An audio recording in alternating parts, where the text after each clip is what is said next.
So ಮುಖ್ಯವಾಗಿ ಇಲ್ಲಿ 1ನೇ number ಅಂದ್ರೆ ಏನು, ಒಂದು ಲೀಡರ್ಶಿಪ್, ಒಂದು ಅಧಿಕಾರ ಅಥವಾ ಒಂದು ಸಾಧನೆ ಮಾಡುವಂಥದ್ದು ಅಥವಾ ಒಂದು ಸ್ವಲ್ಪ ಡಾಮಿನೆನ್ಸ್ ತೋರಿಸುವಂತ ಒಂದು ಸ್ವಭಾವ. ಸೊ ಆ ರೀತಿ ಇಬ್ರು 1ನೇ ನಂಬರ್ ಅವರು ಸೇರಿದಾಗ ಯಾವ ರೀತಿ ಶಕ್ತಿ ಬರ್ತದೆ ಅಂದಾಗ, ಸೊ ರಾಜ ಮತ್ತೆ ಇನ್ನೊಂದು ರಾಜ, ಸೊ ಇಬ್ರು ರಾಜರು ಸೇರಿದ್ರೆ ಎಷ್ಟು ಶಕ್ತಿ ಬರ್ತದೋ ಅಷ್ಟು ಶಕ್ತಿ ಈ ಡೇಟ್ಗಳಲ್ಲಿ ಬಂದ್ಬಿಡುತ್ತೆ.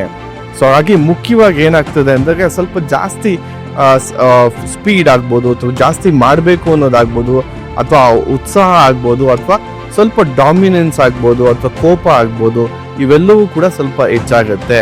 ಬಟ್ ಸಾಧನೆ ವಿಚಾರಕ್ಕೆ ಬಂದಾಗ ಅದ್ಭುತವಾದಂಥ ಸಾಧನೆ ಮಾಡ್ತಾರೆ, ತುಂಬಾನೇ ಒಂದು ನಾವು ಸಕ್ಸಸ್ನ ನೋಡ್ಬೋದು.